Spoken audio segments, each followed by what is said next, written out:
ये बहुत अधिक महत्वपूर्ण श्लोक है। अपनी इच्छाओं को कहाँ डायरेक्ट करना चाहिए, किधर बहाना चाहिए, वह ये श्लोक बताएगा। मेरे पीछे बोलिए। कामस्य नेन्द्रिया प्रीतिर लाभो जीवेत यावता जीवस्य तत्व जिज्ञासा नार्थो यश्चेह कर्मभिः कामस्य नेन्द्रिय प्रीतिर लाभो जीवेत यावता जीवस्य तत्व जिज्ञासा नार्थो यश्चेह कर्मभिः। कह रहे हैं काम को कामस्य न इंद्रिय प्रीति, काम को कभी भी इंद्रिय प्रीति में नहीं लगाना चाहिए। जीवन की इच्छाओं को कभी भी भोग में नहीं लगाना चाहिए।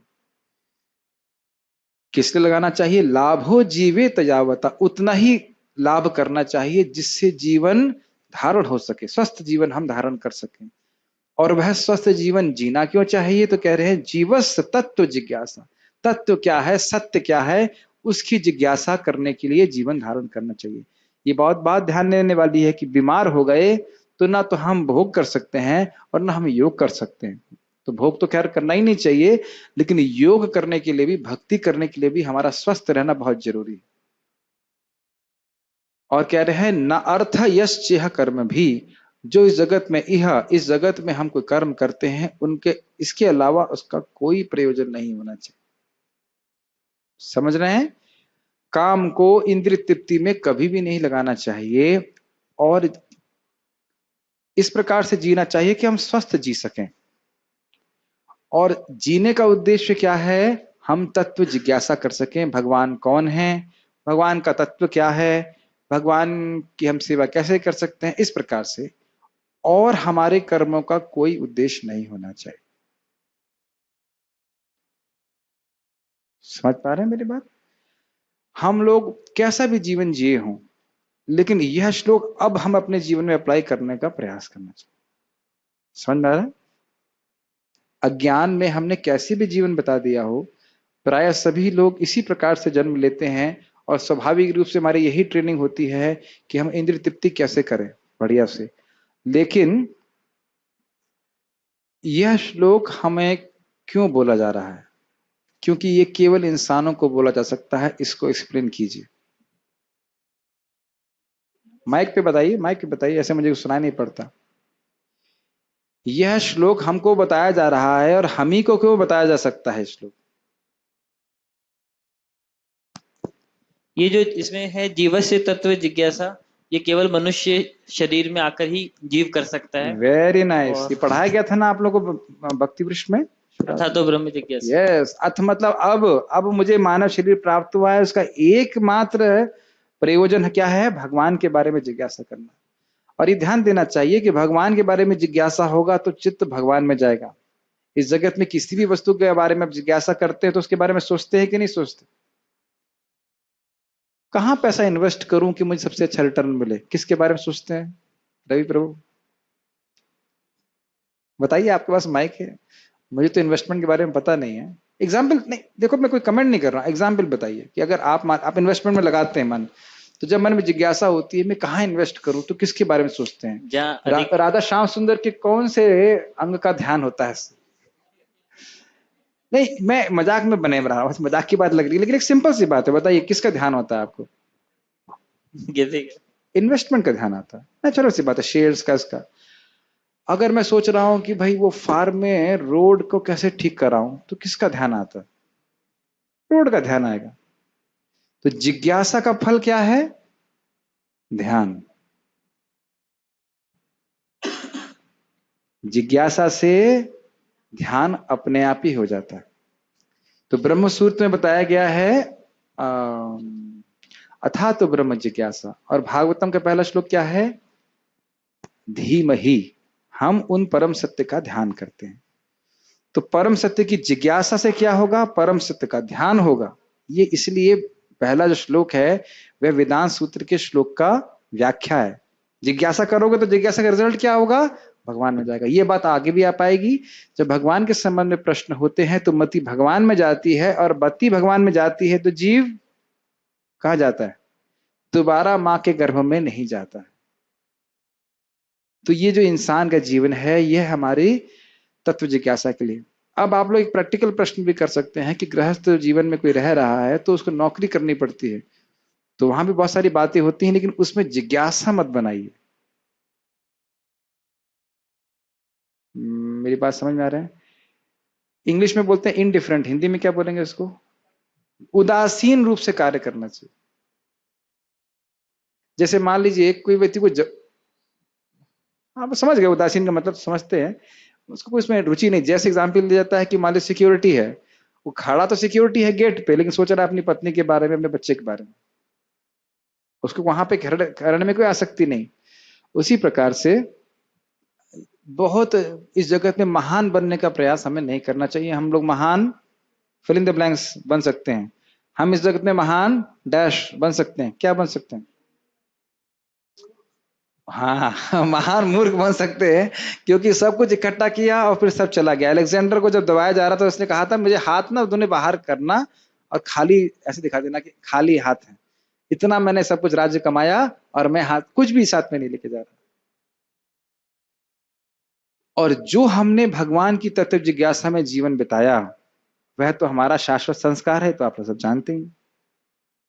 ठीक है ना? इस संबंध में प्रभुपाद जी एक जोक करते हैं, कहते हैं जब कोई गीता पढ़ता है तो भगवान बड़े प्रसन्न होते हैं। क्यों? भगवान देखते हैं अरे कोई तो पढ़ नहीं रहा है, कम से कम ये तो पढ़ रहा है। प्रभुपाद जी बोलते हैं कि जो गीता पढ़ता है मन बड़े प्रसन्न हो जाते हैं, भागवत पढ़ता है बड़े प्रसन्न होते हैं, कोई तो नहीं पढ़ रहा मेरे बारे में, ये पढ़ तो रहा है बच्चा बार। ऐसे कर। ठीक है, अर्थ समझ गए? तब अनुवाद पढ़ते हैं। जीवन की इच्छाएं इंद्रिय तृप्ति की ओर लक्षित नहीं होनी चाहिए। मनुष्य को केवल स्वस्थ जीवन की या आत्म संरक्षण की कामना करनी चाहिए, क्योंकि मानव तो परम सत्य के विषय में जिज्ञासा करने के निमित्त बना है। ये समझ में आ रही है लाइनें? ये समझ में आना है, समझाना है? ठीक है। आत्म संरक्षण मतलब आपका जीवन धारण ठीक से हो जाए, आराम से हो जाए, मतलब खाने के लिए, रहने, फूड क्या कहते हैं, रोटी कपड़ा मकान की व्यवस्था हो जाए।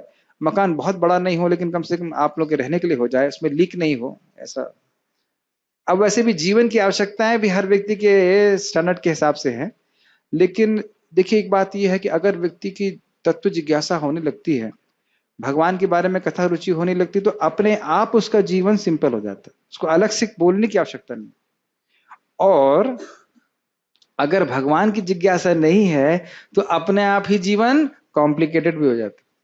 तो साहब उसने ऐसा कह दिया, उसने ऐसा कह दिया, उसने, मैंने वो बारे में मेरा ऐसा सोचता है, वो तो मेरे बारे में ठीक नहीं सोचता है, ऐसा है वैसा है। बस क्या हम गलत बोल रहे हैं या ऐसा अपन करते? और जब आप भगवान के बारे में सुनिए, कथा श्रवण करिए, भक्ति करिए, तो कुछ भी सोचता रहे, वो मेरे बारे में तो सोच नहीं रहा है, मैं तो आकाश और बादल वाला एग्जाम्पल आप जानते। तो ठीक है, पढ़िए आगे। मैं पढ़ रहा था। मनुष्य की वृत्तियों का इसके अतिरिक्त अन्य कोई लक्ष्य नहीं होना चाहिए।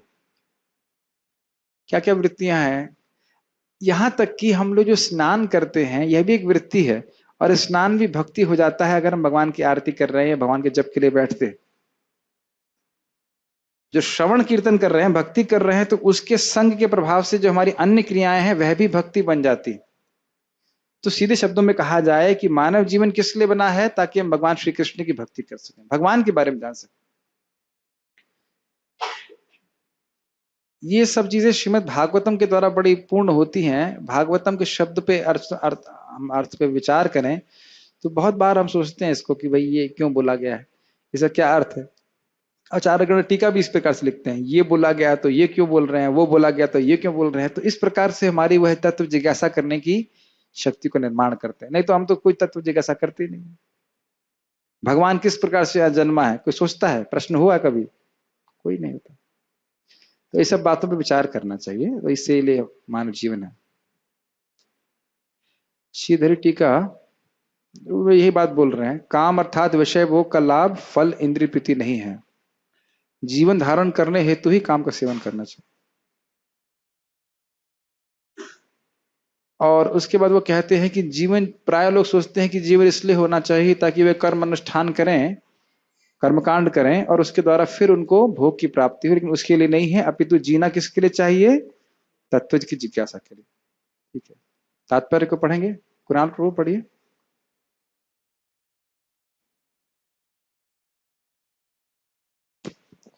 पूर्ण रूप से मोहग्रस्त भौतिक सभ्यता गलत तरीके से इंद्रिय तृप्ति की इच्छा पूर्ति की दिशा में अग्रसर है। हाँ, पूर्ण रूप से मोहग्रस्त। मोह का मतलब क्या है कुणाल प्रभु? मतलब हम अपने आप को शरीर मान रहे हैं और वेरी गुड। पहली बात ये मानना कि मैं शरीर हूं और इस कारण से कर्तव्य और अकर्तव्य का विवेक का लोप। मोह का मतलब है कि क्या करना चाहिए और क्या नहीं करना चाहिए, इस विवेक का पूरा लोप हो जाता है। जब मैं सोच रहा हूं कि मैं शरीर हूं तो जो शरीर को अच्छा लगेगा वो मैं करूंगा और जो शरीर को अच्छा नहीं लगेगा वो मैं नहीं करूंगा। इसको अभी बलदेव विद्याभूषण जी समझा रहे थे। शास्त्र बोल रहा है कि भाई साधुओं का संग करना चाहिए। वो सब मुझे बताते हैं जगत जगत फालतू, मैं नहीं जाऊंगा उनके पास।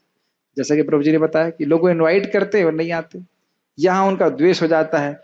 और आचार्य जी का एग्जाम्पल है कि अन्यों की स्त्रियों से बात नहीं करना चाहिए, तो यह शास्त्र का विधि है, लेकिन इसमें लोगों का राग होता है। करते कि नहीं करते बात? दुनिया में तो बहुत चल रहा है।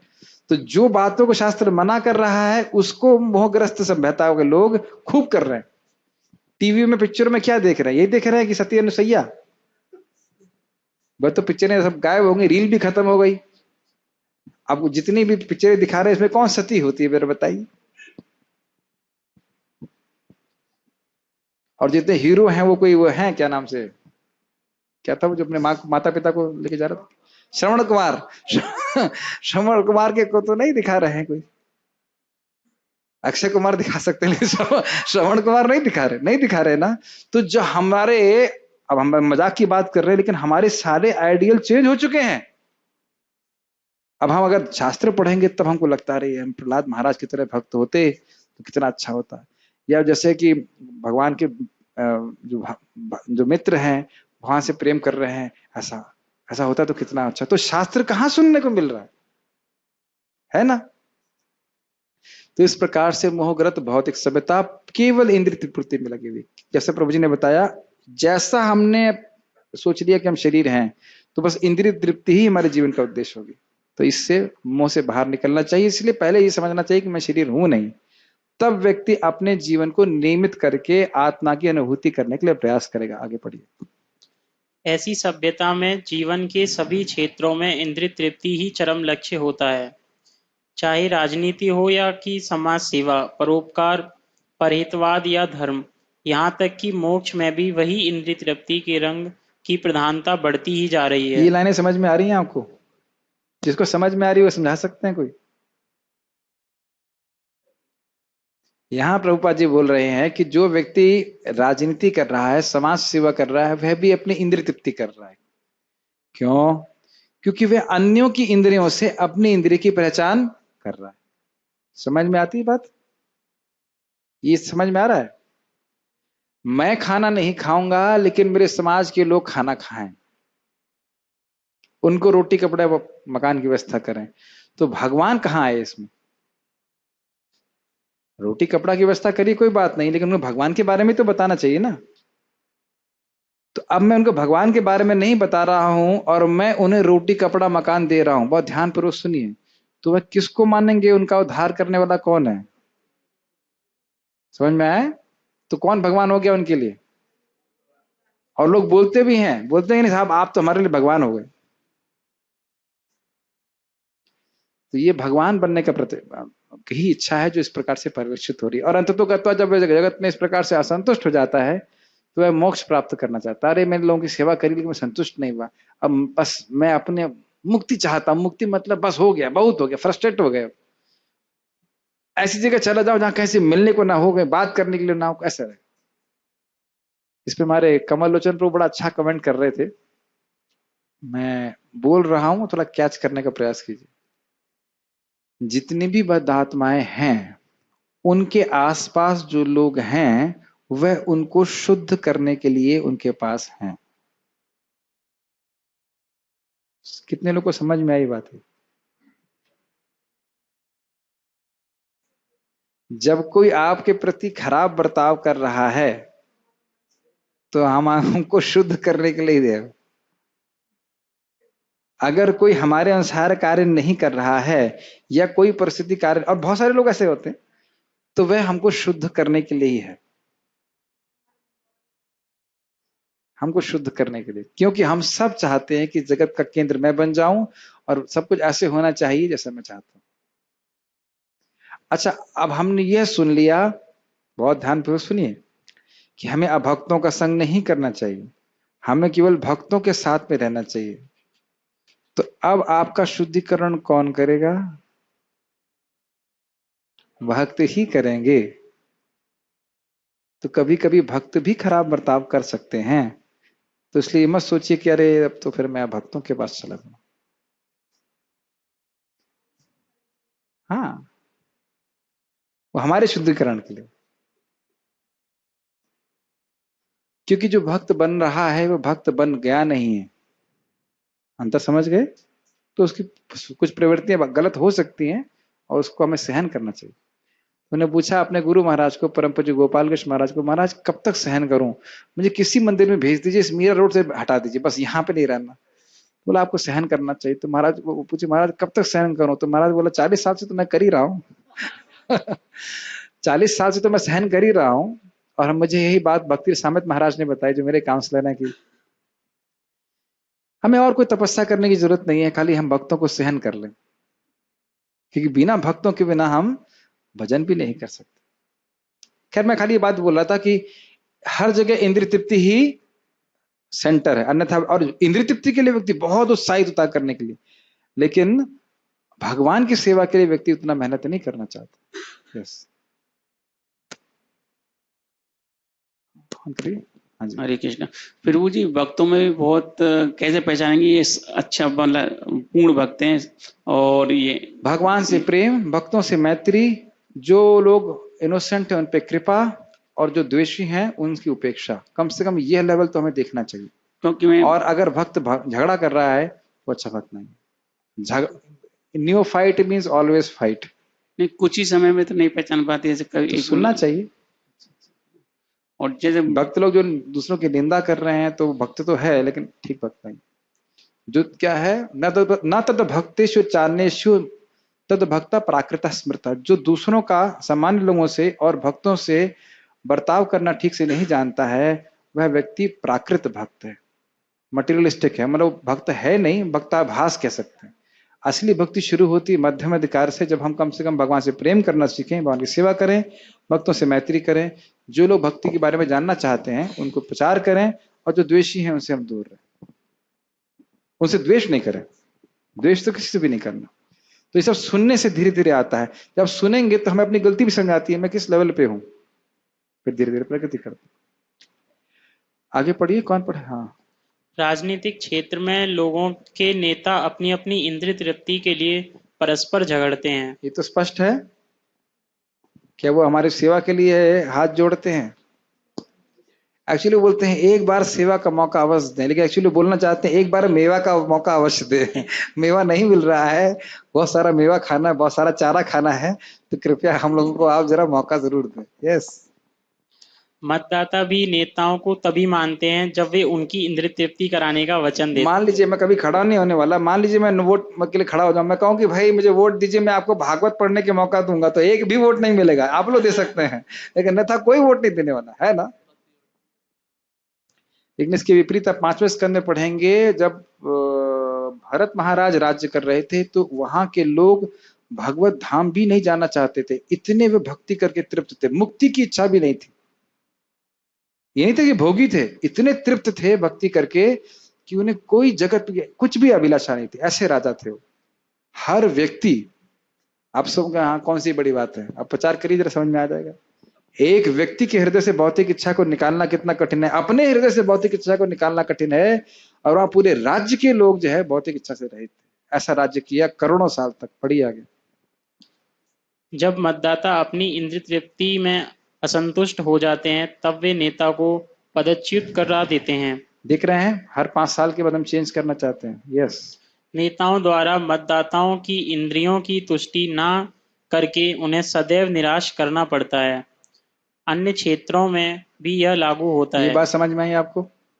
ये बहुत गुह्य बातें हैं। नेता कह रहा है मैं आपको इंद्रिय तृप्ति दूंगा। दो ऑप्शन है, एक तो वह इंद्रिय तृप्ति पूरी दे नहीं सकता, और अगर वो दे भी देगा तो भी व्यक्ति असंतुष्ट रहेगा। घरों में आपने देखा ही होगा कि आप पूरा जीवन सेवा करिए, उसके बाद बोलते हैं क्या, तुमने हमारी बड़ी सेवा करी है। ये बोलते हैं, क्या बोलते हैं, तुमने हमारे लिए क्या किया। कि ये डायलॉग हम ही ने सुना है या आप सभी लोग सुन के आ रहे हैं? सुन के आ रहे हैं। और कृष्ण क्या बोलते हैं, थोड़ी सी भी सेवा को बहु मानयन्ति, बहुत मानते हैं। जल दे दिया तो स्वर्ग दे देंगे, विश्वास ही नहीं होता। प्रणाम कर दिया तो मुक्ति दे देंगे। तो किसकी सेवा करना है, जरा सोच लीजिएगा, कहाँ इन्वेस्ट करना चाहते हैं। पढ़िए। अन्य क्षेत्रों में भी यह लागू होता है। कोई भी जीवन की समस्याओं के प्रति गंभीर नहीं है। क्या है जीवन की समस्याएं कुणाल प्रभु? जन्म, मृत्यु, जरा, व्याधि। और उसके बारे में कोई सोच रहा है कि भाई लग के सेवा किया जाए, उसको सॉल्व किया जाए? पढ़िए आगे। यहाँ तक कि परम सत्य से तदाकार होने के इच्छुक पथगामी मुमुक्षु भी इंद्रिय तृप्ति के लिए आध्यात्मिक हत्या करने तक को उद्यत रहते हैं। क्या अर्थ है, समझाइए कुणाल प्रभु, समझ में नहीं आया मुझे। मान लीजिए मुझे समझ में नहीं आया तो आप कैसे समझाएंगे इसका? देखिए, आत्मेंद्रिय प्रीति वांछा तारीफ बोले काम, कृष्णेंद्र प्रीति वांछा धरी प्रेम नाम। इंद्रिय तृप्ति क्या है? जिससे मेरी इंद्रियां सुखी हो रही हैं वह इंद्रिय तृप्ति हो गई, और जिससे कृष्ण सुखी होंगे वह हो गई, वो हो गया प्रेम। तो कृष्ण क्या चाहते हैं आपसे, बताइए कुणाल प्रभु, क्या चाहते हैं कृष्ण आपसे? क्या चाहते हैं कि वो मतलब हम उनसे प्रेम करें, बोलिए उनकी सेवा कि करें। मैं, ऐसे बोलिए, हाँ मैं, आप बोलिए कि मैं क्या करूं, मैं उनकी सेवा करूं। और कब तक और करूं? हमेशा हमेशा हमेशा मतलब कब तक? अनंत अनंत काल तक। तो अब अगर मैंने मोक्ष प्राप्त कर लिया, सायुज्य प्राप्त कर लिया, तो मैं कब तक भगवान की सेवा नहीं करूंगा? अनंत तो नहीं कह सकते, लेकिन बहुत लंबे काल तक। क्योंकि वहां जबरदस्त मोक्ष मतलब, समझ रहे हैं, ब्रह्म सायुज्य, जो ब्रह्म ज्योति में जाकर के आत्मा लीन होने का प्रयास करे, तो लीन हो नहीं सकती है, लेकिन उसके पास आध्यात्मिक इंद्रियां प्राप्त नहीं हो पाएंगी जिसके द्वारा भगवान की सेवा कर सके। तो भगवान असंतुष्ट रहेगा कि नहीं रहेगा? तो फिर ये काम ही तो हुआ ना भाई। यहां पे भी हम भोग करना चाहते हैं, भगवान की सेवा नहीं करना चाहते, तो मोक्ष प्राप्ति करके हम बहुत लंबे समय तक भगवान की सेवा नहीं करना चाहते। इसीलिए बोला जाता है, तार मध्य मोक्ष वांछा कैटब प्रधान, जहां हई ते कृष्ण भक्ति हई अंतर ध्यान। जिसके हृदय में मोक्ष की वांछा है कि मैं ब्रह्म में लीन हो जाऊं, तो उसके हृदय से भक्ति गायब हो जाती है। इसलिए प्रभुपाद बात, आध्यात्मिक हत्या। पढ़िए। किंतु भागवत का कथन है कि मनुष्य ये को बातें आप लोग समझ पा रहे हो या जी? माइक दीजिए माता जी को। प्रश्न पहले सुन लेना चाहिए सबको। हरे कृष्णा प्रभु जी। जैसे मोक्ष में लीन होना, तो हाँ। आत्मा मोक्ष में कहाँ रहती हैं, क्या उनका हाँ, ये एक व्यक्तित्व अच्छा प्रश्न है। हम अगली बार चाहेंगे कि चार्ट यहाँ पे हो, तो कई बार देखने के बाद समझ में आएगा। इस पुस्तक को आप जरा बंद कीजिए और उसका ऊपर वाला चार्ट देखिए, फोटो पीछे देखिए, पीछे, हाँ ये पीछे, बस ये पीछे वाला पोर्शन। तो आप इसमें देख सकते हैं, मेरे को दिखाइए। ये जो आप देख रहे हो, ये भगवान का गोलोक वृंदावन का प्लैनेट है, दिखाई पड़ रहा है ये। और भगवान कृष्ण यहाँ पे हैं राधा रानी के साथ में। तो इनके शरीर से दिव्य तेज निकल रहा है, जिसको आप पीला पीला रोशनी में रूप में देख रहे हैं। और ये जो नीला नीला आकाश दिखाई पड़ रहा है, ये केवल डायग्रामेटिक है, जरूरी नहीं कि आकाश नीला ही हो, आध्यात्मिक आकाश। इसमें बहुत सारे पीले पीले ग्रह आपको दिखाई पड़ रहे हैं, कैमरे में भी दिखा दे रहे हैं। और उसके बाद एक छोटा सा काला स्थान दिखाई पड़ रहा है, वो भौतिक जगत है। तो जब जीव मुक्त हो जाता है, तो ब्रह्म सायुज मतलब ये जो रोशनी वाला स्थान है, इसमें जाकर वो अटक जाता है। उसको किसी वैकुंठ ग्रह में रहने का अधिकार प्राप्त नहीं हो पाता।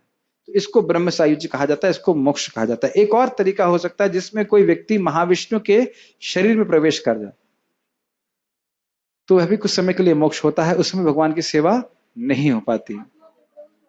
आत्मा वहां पे अटकी रहती है, जैसे कि सूर्य की रोशनियां बीच में रहें, मतलब सूर्य ग्रह में न रहें, बीच में अटकी रहें, उनके स्थान न प्राप्त हो पाए। तो जब कोई वैकुंठ में जाता है तो भगवान की सेवा करता है, गोलोक जाएगा तो भगवान की सेवा करेगा, लेकिन ब्रह्म ज्योति में जब जाता है तो फिर उसको भगवान की सेवा का सौभाग्य प्राप्त नहीं होता। समझ रहे? इसीलिए बृहद भागवतामृत में वर्णन है कि कभी कभी वैकुंठ के पार्षद उस ब्रह्म ज्योति से आते हैं, आते हुए कीर्तन करते हुए आते हैं, ताकि ये लोग भी भगवान का नाम सुन सकें। मोक्ष मिल गया तो फिर दोबारा जन्म मिलेगा। हाँ, आप मोक्ष मतलब अगर ये ब्रह्म ज्योति में प्राप्त हुआ, इसको ब्रह्मा जी बोलते हैं आरुह्य कृच्छे न परम पदम ततः पतंति नादृत युष्मात् पदंग्रह। क्योंकि ये लोग भगवान श्री कृष्ण के चरण कमलों का अनादर करते हैं, इसलिए बहुत मेहनत करके ब्रह्म पद को प्राप्त कर लें, मोक्ष की स्थिति भी प्राप्त कर लें, फिर इनको गिरना पड़ता है, क्योंकि जीव की स्वरूपगत स्थिति है भगवान की सेवक के रूप में। तो जब तक वह भगवान के सेवा के सुख का अनुभव नहीं करता, पतन की संभावना बनी रहती है, लेकिन ये पतन बहुत समय के बाद होगा, तुरंत नहीं होता। यानी कि लंबे समय तक भगवान की सेवा से छुट्टी। बढ़िया है ना? भाई जगत में हम सेवा करते हैं तो हमारा तो तेल निकालते हैं, अरे भाई भगवान भी ऐसे होंगे, खून पिएंगे, अनंत काल तक खून पीते रहेंगे, ऐसा ये भावना रहती है, ये भय होता है। आप लोग कृपया गीता का श्लोक पढ़िएगा, वीतराग भय क्रोधा मनमया माम उपाश्रितः, उसमें प्रभुपाद बात को समझाते हैं। ये सिद्धांतिक समझ में आ रहा है। और अभी हम लोग क्या कल्टीवेट कर रहे हैं, भगवान कितने अच्छे हैं, कृष्ण कितने अच्छे हैं, कृष्ण की हम सेवा करेंगे, कृष्ण तो हमसे प्रेम करेंगे, ये भावना हम जागृत करते हैं। और ये सच्ची भावना, ऐसे नहीं कि हम झूठी भावना जागृत करें। ठीक है, आगे पढ़िए। किंतु भागवत का कथन आप पढ़ रहे थे, माइक दे दीजिए प्रभु जी।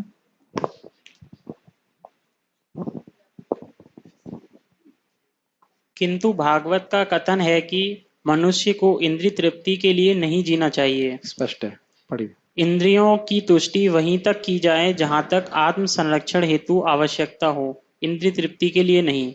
हाँ, जैसे 2 टाइम खाने से हो जाता है, खाने का टाइम वो नहीं होना चाहिए जब हमारे सामने खाना आता है।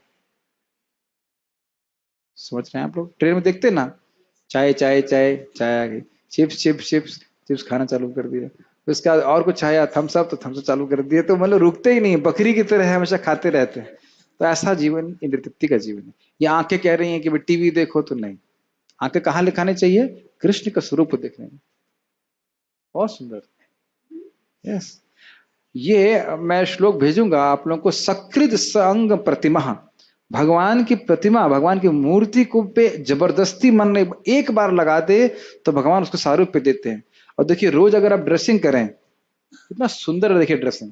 और आपने देखा होगा कि पिछली बार वो शायद बाल इतने सुंदर नहीं थे, आपने कुछ नए बाल लेके आए। यस, तो देखिए क्या इच्छा है, ऐसा मत सोचिए कि मन में संकल्प नहीं आता है। भगवान राधा रानी के बाल उतने सुंदर नहीं लग रहे हैं, और ये मेरे को पिछली बार मैं बोलने वाला था कि ये बाल थोड़ा चेंज कीजिए। तो एक भक्त क्या सोचेगा, अरे भाई राधा रानी के बाल तो सुंदर नहीं लग रहे हैं, मैं नया बाल लेके आऊंगा, कोई ड्रेस लेके आऊंगा। तो यह प्रेम है। और कोई आप सोचे मैं हम तो खैर बाल है ही नहीं हमारे, लेकिन बालों को ऐसे सेटिंग करूंगा, वैसे सेटिंग करूंगा, तो ये काम है। बाल सेट करने हैं अपने या फिर राधा रानी के, वो आप सोच लीजिए। अपने बाल सेट करेंगे, अपने को देखेंगे तो कहां से रूप प्राप्त होगा पता नहीं, लेकिन कृष्ण का अगर सेवा करेंगे तो सारूप प्राप्त होगा, भगवत प्राप्ति प्राप्त होगी। बात हो रही थी कि अगासुर के, वैसे वो जो स्थान हमारा है वो अगासुर का स्थान अजय फर्म, तो अगासुर के भगवान शरीर में प्रवेश करके तो उसको मुक्त हो जाना कौन से आश्चर्य की बात है। केवल भगवान के विग्रह की सेवा करने मात्र से बार बार देखने का मन करता है। देखिएगा इतना सुंदर सजे हैं कि फिर देखने का मन करता है ना। तो इस प्रकार से हमारा चित्त भगवान में जाना चाहिए। एक माता जी है, मैंने मिला तो नहीं, सुना उनके बारे में, 3 घंटा वह रोज जू के मंदिर में, भगवान कौन है, राधा रास बिहारी के सामने खड़े होकर देखती रहती, 3 घंटा रोज। महाप्रभु ऐसे जगन्नाथ जी के सामने जाते थे शाम को, सुबह और दोपहर तक देखते रहते थे। तो जब आंखों में भक्ति आ जाती है तब भगवान के रूप का अनुभव हमको होता है। ऐसे रघुनाथ दास गोस्वामी जी को गिरिराज शिला भगवान ने दी, तो वो गिरिराज जी में शिला में साक्षात कृष्ण को देखते थे। वो तब होता है जब हृदय में भक्ति होती। तो इसके लिए जीवन है। पढ़िए आगे। चूंकि शरीर इंद्रियों से बना है और ये इंद्रियां कुछ ना कुछ तुष्टि चाहती हैं, अतः ऐसी इंद्रियों को की तुष्टि के लिए कुछ विधि विधान बनाए गए हैं, किंतु इंद्रियां अनियंत्रित भोग के लिए नहीं हैं। उदाहरणार्थ, विवाह यानी स्त्री तथा पुरुष की युति संतानोत्पत्ति के लिए आवश्यक है, किंतु यह इंद्रिय भोग के लिए नहीं होता। स्वेच्छ निरोध के अभाव में परिवार नियोजन के लिए प्रचार करना पड़ता है, किंतु मूर्ख लोग यह नहीं जानते हैं कि परम सत्य की खोज में लगते ही स्वतः परिवार नियोजन हो जाता है। परम सत्य की खोज करने वाले कभी भी अनावश्यक इंद्रिय तृप्ति के प्रति आकृष्ट नहीं होते, क्योंकि परम सत्य की खोज के कार्य में वे पूरी तरह व्यस्त रहते हैं। एक संबंध में एक घटना बताना चाहता हूं, दो लोगों की घटना, कई बार बताया है, लेकिन बात हृदय को स्पर्शी है तो बहुत बोलने की इच्छा है।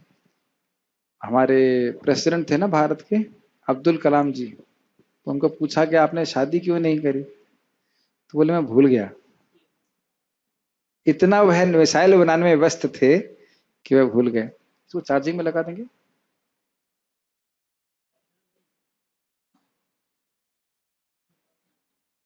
और ऐसे ही परम पूज्य राधा गोविंद महाराज जी एक ब्राह्मण के बारे में बता रहे थे।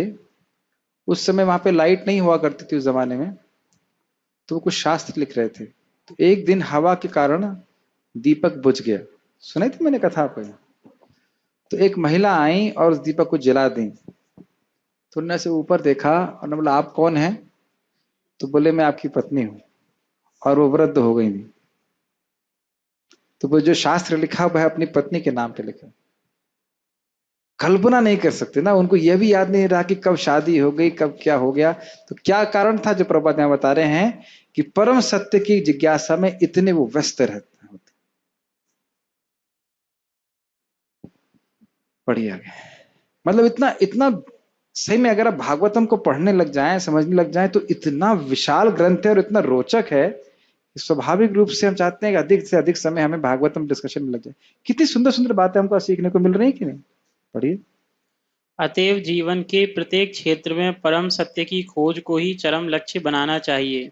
इससे मनुष्य सुखी होगा, क्योंकि वह तरह तरह की इंद्रिय तृप्ति में कम लिप्त होगा और वह परम एक बात सत्य। समझ लेना चाहिए, इंद्रिय तृप्ति हमें दुख देती है, देगी ही, वही उसका स्रोत है। क्या था वो? यही संस्पर्श जब होगा दुख योन नहीं, वह दुख की मां है। इंद्रिय भोग दुख की मां है। तो इंद्रिय भोग सभी के लिए दुख की मां है।